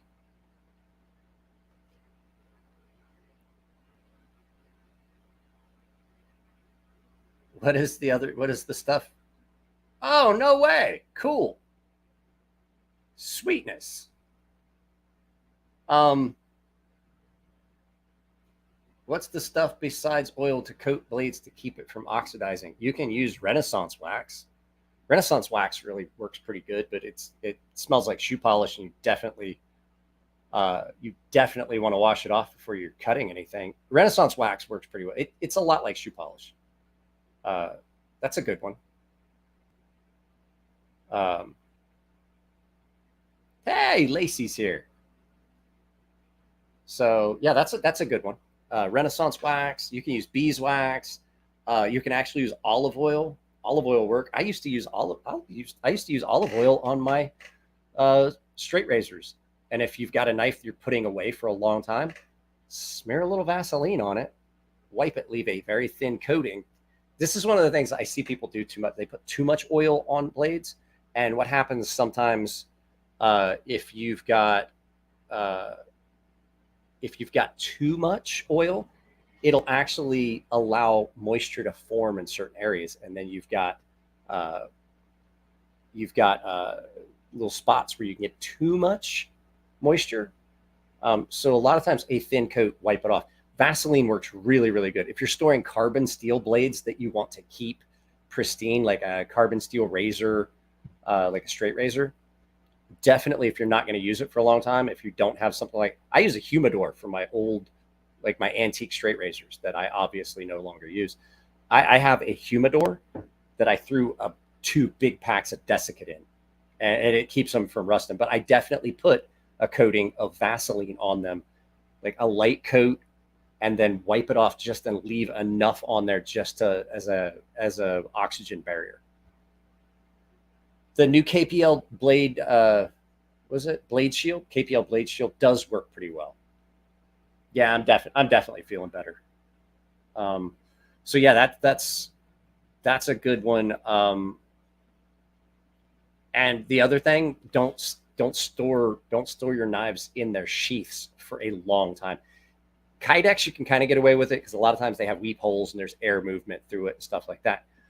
But if you have a knife that has a leather sheath, like I told Tino that about this. This is S1 steel that's been, like I said, it's been gun blued.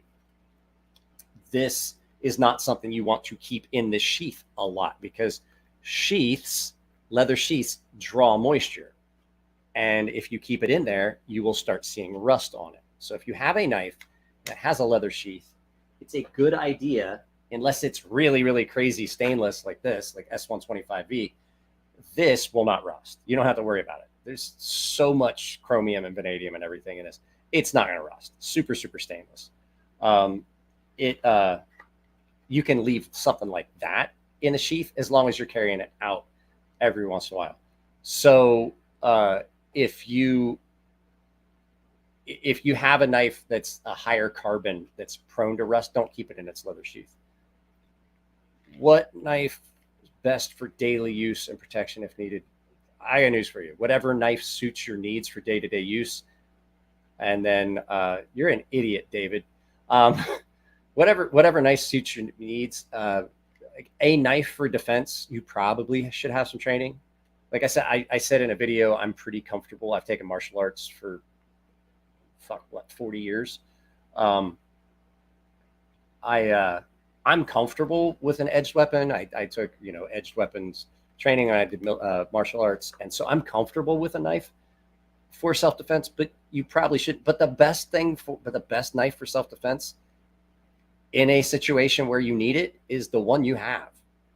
Like, there are specialty tools like that Pikal. You're going to see the video tomorrow.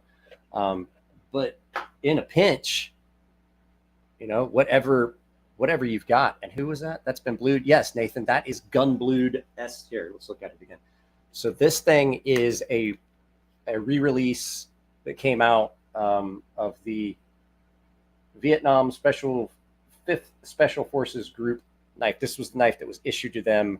I think it was the Mac V.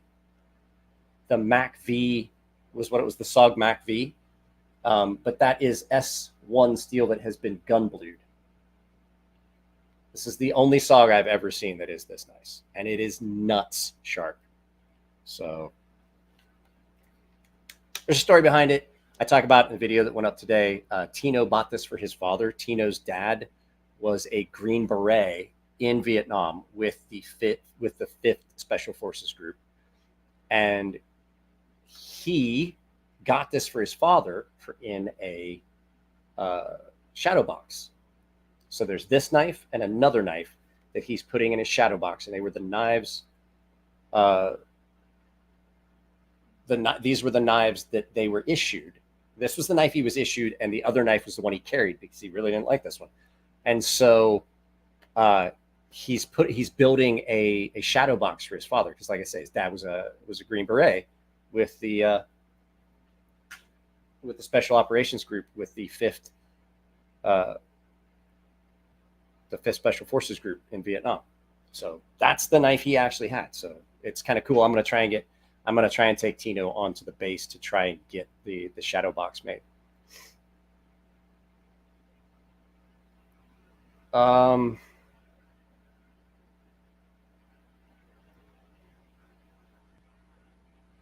Bucks 420C is not fun to sharpen. It is not, but it is really good. I'm not going to let one of the sharpest knives I own. One of the sharpest knives I own is currently, and I mean, it at the slightest touch, it will cut like t-shirt material and clothing. Is my Buck 119 Special, which is in 420C. And this thing is nuts. This thing is a ridiculous heat treat, and it is ridiculously sharp. Like it makes you nervous when you're using it. That's how sharp it is. It makes me nervous. Such a good knife. Another knife that could be included in a Fast 5 tactical knives. So Tino and I were talking about, we are definitely going to do that video of me going over to his house and trying to film his entire collection. Guys, my sides starting to bother me. I can't sit. It's one of the bad things about having had that perforated intestine. I didn't have to have the surgery, but there's enough damage in that area. Like, I can't sit for long. It causes pain and spasming and things in that area. It really becomes uncomfortable. So we're probably going to end this really soon. I have not done a 2-hour feed yet because by the time I sit here for a little bit, it really starts. I spend a lot of time standing up, or I'll move this gaming chair and I'll take the bar stool and I'll raise it up as high as I can. I kind of just lean on it. And that keeps me a little bit straight. So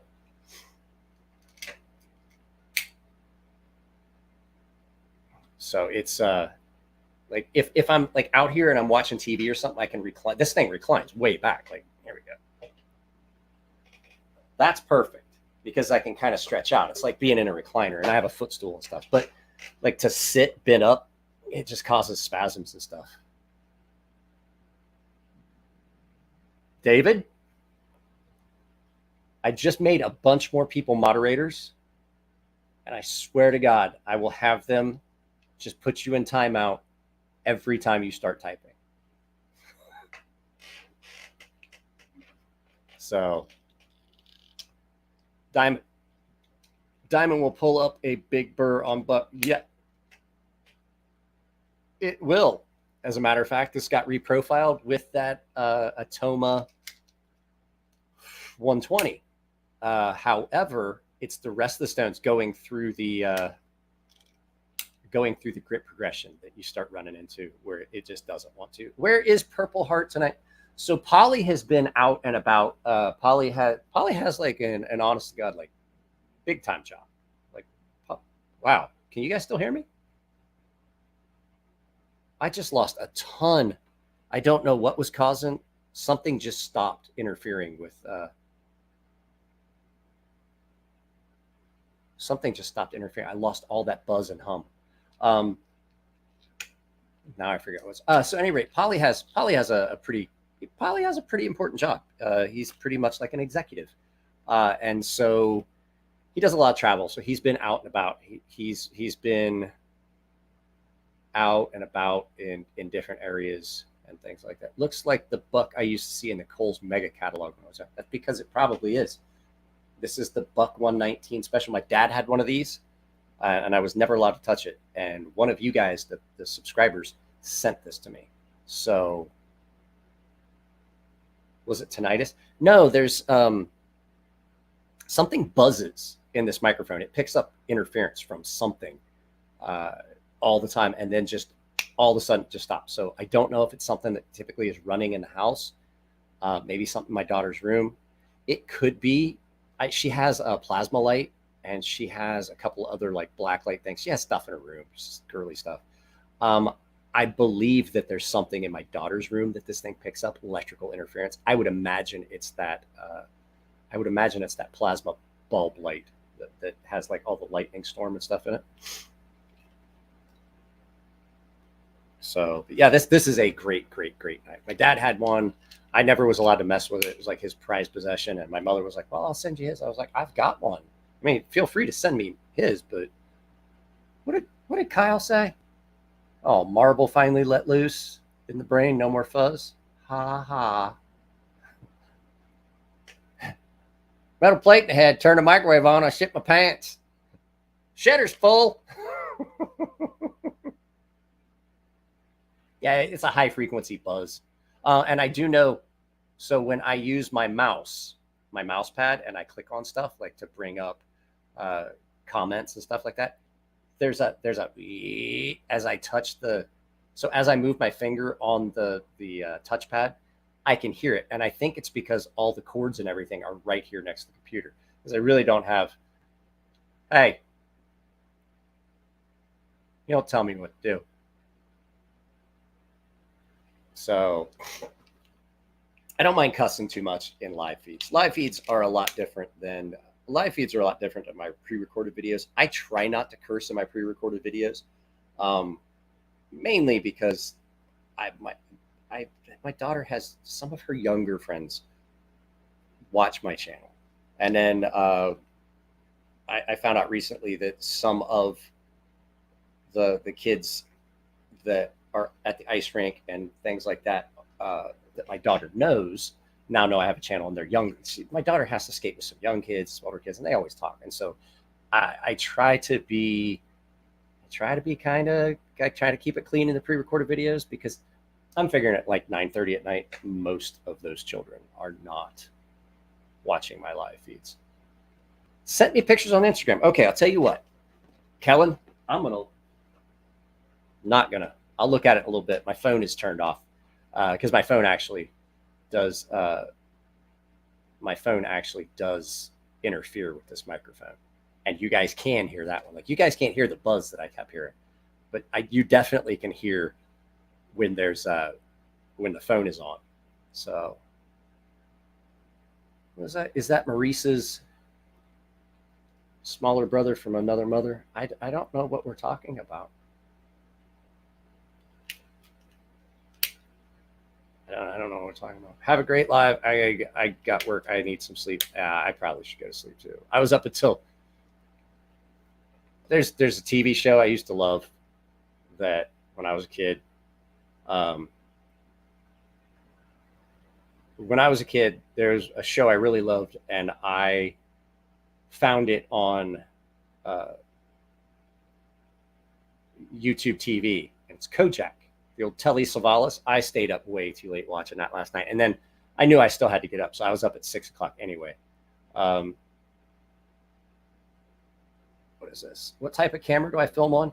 I'm using, like, for live feeds, I just use the camera in my laptop. I mean, it really doesn't need to be anything big.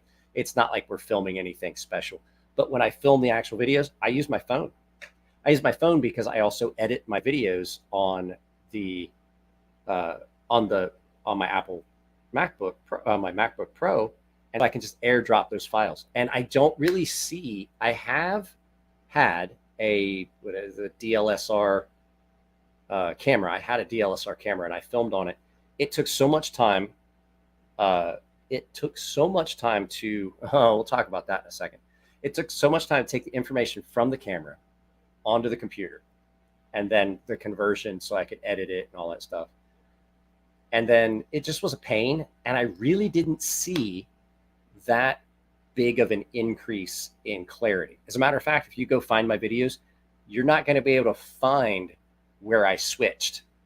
But so what I have found though, is that if I film in 4K on my phone and then upload in 1080p, it saves space, but I don't see a visual difference because I can I can see 4K. I can watch 4K video on this computer because this is a super high resolution. So I can actually watch 4K video, Ultra HD on this computer.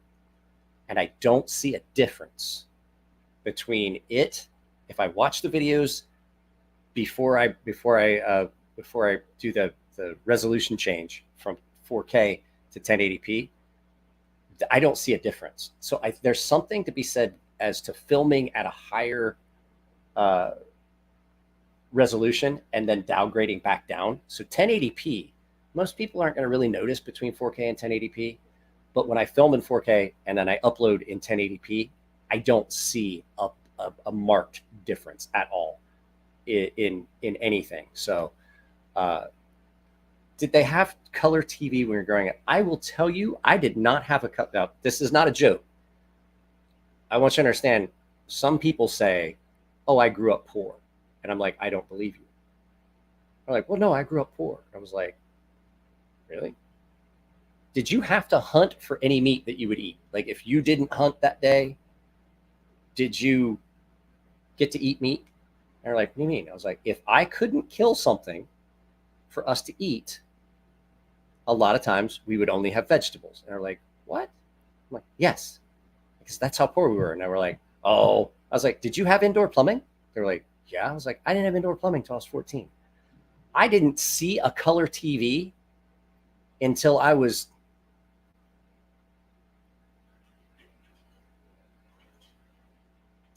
I think I was 6 or 7. My grandparents got a color TV. It was the first color TV I'd ever seen. So that would have been 1982 ish. Yeah. I didn't even know what a color TV looked like. I'd only ever seen black and white. And I honestly did not have indoor plumbing. Now, okay, when we had indoor plumbing when I was little. And we lived in a trailer out on a piece of property that belonged to my dad's grandfather. And then my dad bought a house in a town that was much closer to where my mother and my father worked. And that house had plumbing, as did the trailer we lived in. However, the first year we lived there, the house burned down. My parents didn't have a lot of insurance coverage for the house. They didn't have the proper level of coverage and the things that didn't get fixed. We had water. We had the tank and all that stuff, but we didn't have the pump to pressurize the water tank. And so my dad just put a hand pump on the wellhead, and that's how we got water. And so literally, if you had to take a crap in the middle of the night, you had to have shoes and a flashlight. The Jeff Foxworthy thing, it's not a joke. People tell me they grew up poor. I'm like, I don't think you did. I don't think you know from poor. I don't think you know what it's like to have to wash in an actual wash tub in the basement because the plumbing isn't hooked up. And I've never in my life lived in a house. Well, no, that's wrong. The first house we rented in San Diego did have central air. We didn't use it. I've never lived in a house with central air conditioning that we used it. This house, no air conditioning. Last house, no air conditioning. Any house I lived in Japan, no air conditioning. We had window units. I had an Atari 2600. I actually, when the first Nintendo came out, I told my dad I wanted a Nintendo. And he goes, well, we ain't got money for that. He's like, if we had money for that, we'd be eating something besides something you killed. And I was like, that's fair. And he's like, you want something like that? You better figure it out. If you want something like that, you're gonna have to work for it. And so he's like, look, I'll tell you what, I will give you $5 a week to mow the yard. Now, this is $5 to mow a half acre with a push mower. And I don't mean like a push mower, like start the thing up. I'm talking one of the ones that you push it and the blades rotate and you were the motor. And yeah, Space Invaders, Atari. I did that, and I had almost enough money to buy a Nintendo. And there was a guy that across the street that was selling a powered push mower. And I bought that and started mowing the neighbor's yard as well. And I got enough money to buy a small little snapper riding mower. And then I started mowing everybody's yard. And so when it came around time, I bought my Nintendo. Everybody picked on me like, oh, you don't have a Nintendo. And I was like, yeah, but wait, I got a Nintendo and I got every game I wanted. And I still had money left over. And by the time, I mean, I was like, what was I, like 10 years old when the Nintendo came out? I went into business for myself at like 10 years old. I mowed every old person in our little town's house, or mowed their yard. And I mowed ours still for $5 a week. I mowed ours for $5 a week because my dad was like, well, if you think I'm doing it, he's like, you can do it for $5 or you can do it for free crying. And I was like, all right, I guess I'll mow our yard. I mowed everything. I mowed the church lot. I was getting, some people were paying me $20 a week. I had anything I wanted.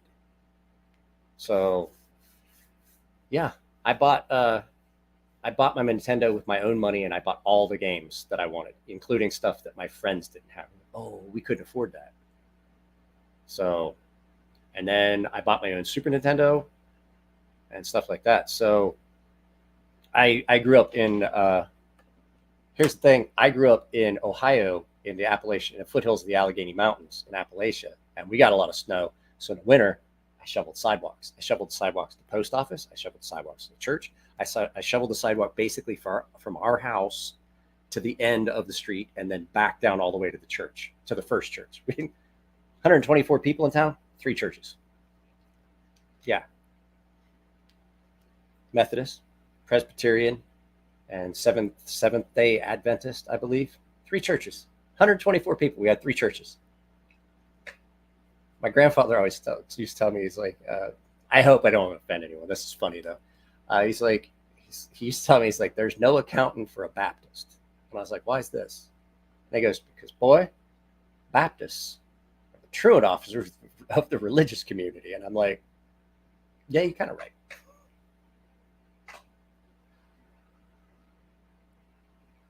If I went back in time, I wouldn't, but I don't think we can be friends. So, yeah, guys, it's been 2 hours. It's 9:33 here. I'm going to go tell my daughter goodnight. I love you guys. This has been fun. I think the audio does sound better with this sound isolator. Let's turn it so you can guys see. This sound isolator has its own mic stand and everything. And the nice thing is I can take the microphone off, and I use my filming tripod, and then I can take this and stand it up behind it and isolate the echo. I did not have to adjust any echo sound on the videos that I filmed today. One of them has a lot of sound because it was really hot. Like I said, it was like 89 degrees out here in the garage when I did that. So, sound isolator. Stop being silly. But yeah, it does a really good job. And the thing is, it folds up. So that whole big thing, that clamshell, it folds up into a little square. I can take the whole thing down and I can just lay it somewhere. So yeah, no, I've got a fan running. If you guys can't hear the fan, then that thing's working great. So guys, I'm out. I love y'all. Take it easy. Go watch the videos, the video that went up today. I put a good bit of work into it. The 5 fast are fun, but they are a lot of work. They feel like work. I enjoy doing them, but they definitely feel like work. All that fan's on high. You guys can't hear it? There's a fan running on high in the background. So I will talk to you all later. Take it easy. Have a good night. See you tomorrow. Tomorrow, there's 2 videos. Remember, the time's changed. The videos go up at 1 p.m. Pacific and 4 p.m. Pacific. So that's 4 Eastern and 7 Eastern. It seems to be working better. But just make sure you go watch them. Guys, take it easy. See you later.